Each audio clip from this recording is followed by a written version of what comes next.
ચોક્કસથી ભારતીય જનતા પાર્ટીની સરકાર ડબલ એન્જિનની સરકારની વાતો કરવાવાળી આ સરકારે તાજેતરમાં સ્થાનિક સ્વરાજની ચૂંટણી પત્યા પછી તરત જ ડીઝલ અને પેટ્રોલ અને ગેસમાં ભાવ વધારો કર્યો અને ડીઝલ પેટ્રોલના ભાવ વધારાથી ગુજરાતની જનતા ત્રાહિમામ છે।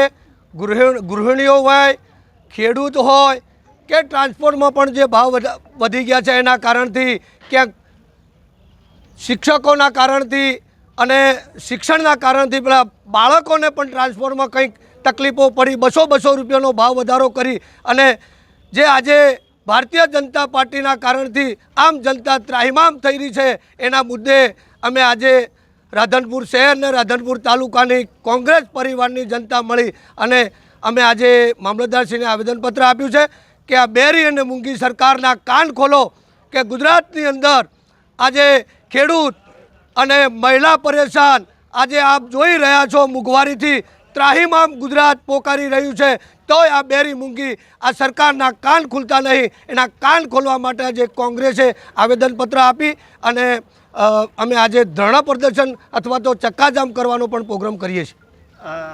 ગુજરાત પ્રદેશ કોંગ્રેસના સન્માન્ય પ્રમુખ અમિતભાઈ ચાવડા સાહેબના આદેશ અનુસાર જો આનાથી પણ આ સરકાર કંઈ એના કાન નહીં ખોલે અને આનાથી કંઈ મોંઘવારીમાં અંકુશ નહીં લાવે તો આગળની રણનીતિ અમારી ગાંધી ચિંધ્યા માર્ગે પણ હશે। 1000, 1100 ને 1200 પહોંચ્યો છે ત્યારે કોંગ્રેસની સરકાર હતી ત્યારે 350 ને 350 અમે બાટલો લેતા હતા। આજે ડીઝલ પેટ્રોલ છે, દાળ છે, તેલ છે, એટલું બધું મોંઘું થયું છે કે અમે રસોડા ચલાવવામાં પણ અમને બહુ તકલીફ પડે છે અને આ તકલીફના કારણે અમે આવેદનપત્ર આપ્યું છે। જો સરકાર આ બેરી મોંઘી સરકાર નહીં સાંભળે તો અમે કોંગ્રેસ તરફથી ધરણા કરીશું અને ધરણાથી પણ જો એ નહીં સાંભળે તો અમે આગામી ગાંધી ચિંધ્યા માર્ગે જવા પણ તૈયાર છીએ। અમારી ગૃહિણીઓને શું તકલીફો પડે છે અમને ખબર છે। કોંગ્રેસ દ્વારા આજ સમગ્ર ગુજરાત રાજ્યમાં આ સરકારની વિફળતા, નિષ્ફળતા અને મોંઘવારીના અને અન્ય તમામ લોકોને લાગુ પડતા મુદ્દા માટે વિરોધ પ્રદર્શનનું આજે અમે કાર્યક્રમ આપ્યો છે। અમારે તાલુકા કોંગ્રેસ અને શહેર કોંગ્રેસ દ્વારા આ કાર્યક્રમનું આયોજન કરવામાં આવ્યું છે। ખાસ કરીને જ્યારે આ 5 રાજ્યોની ચૂંટણી ચાલતી હતી ત્યારે અમારા જે એલઓપી રાહુલ ગાંધીએ કીધું હતું કે ટૂંક જ સમયમાં ભાવ વધારો પેટ્રોલ ડીઝલમાં થશે અને એ તરત જ ડીઝલ ને પેટ્રોલમાં ભાવ વધારો થયો।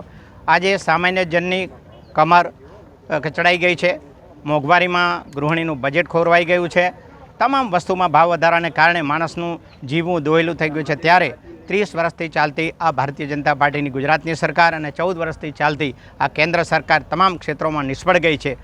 આ મોંઘવારીનો સેલ્ફ ગોલ એમણે કરેલો છે કારણ એમાં શક્યતાઓ હતી કે આપણે જો ઈરાન અને રશિયા સાથેના સંબંધો આપણા સારા રહ્યા હોત તો આજે આપણે આ મુશ્કેલાતનો સામનો કરવાનો ના પડ્યો હોત, પણ એમની વિદેશ નીતિ તમામ ક્ષેત્રે નિષ્ફળ ગઈ હતી। ત્યારે આજે સામાન્ય પ્રજાને આ ભોગવવાનું આવ્યું છે।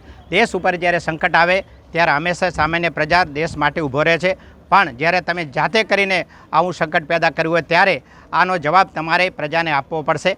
સામાન્ય વસ્તુથી લઈને તમારે ઘર વપરાશની વસ્તુ કરો, ગેસ લ્યો, પેટ્રોલ લ્યો, ડીઝલ લ્યો, વિદ્યાર્થીઓને ભણવાની વસ્તુઓ લ્યો, ખેડૂતોના ખાતરની વાત લો તમે લ્યો,